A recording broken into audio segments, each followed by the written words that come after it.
Many families have been fighting to get essential visitor status. At one facility, families say there appeared to be a blanket policy of denying the designation to everyone. The Ombudsperson's office reviewed a complaint and found 25 out of the 100 residents there would have benefited from having an essential visitor. So does it concern you that some families were treated unfairly and denied essential visitor destinations?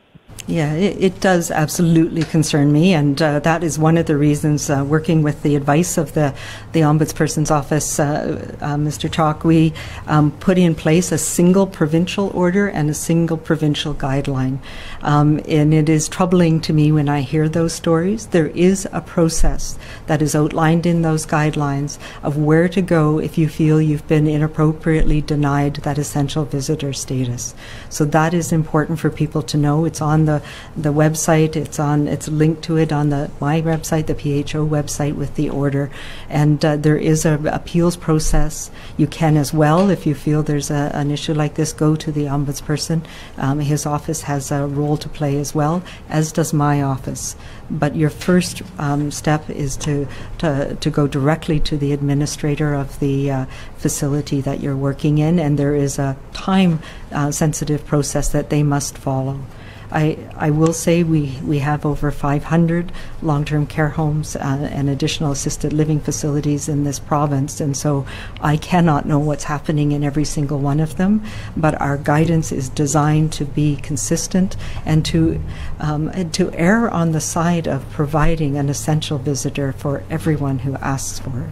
I'm hoping you can outline as clearly as possible the plan to resume visits to long-term care homes now. You mentioned, I think Minister Dix mentioned more info in the coming weeks. We know most residents have been given the second dose, but some haven't. Can you explain how you'll be making decisions around easing long-term care home restrictions, the logistics of how and when, what you'll be basing it on, and will your schedule differ now given the 4-month interval versus before, and if so, how? And an answer in French would be great.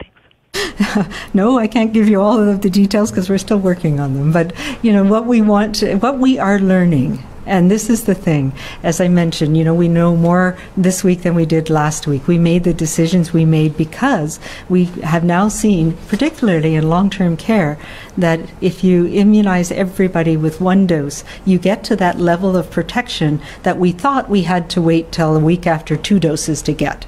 So what that means is you don't need that second dose before we can increase interactions in long-term care homes, that the residents themselves are protected enough from that single dose that we know we can use the second dose to protect others in the community now and provide a second dose when we have a better understanding of what the best interval is.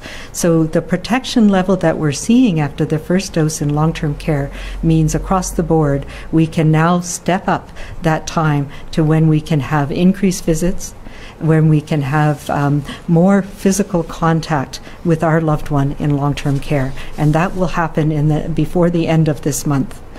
We are working those details out.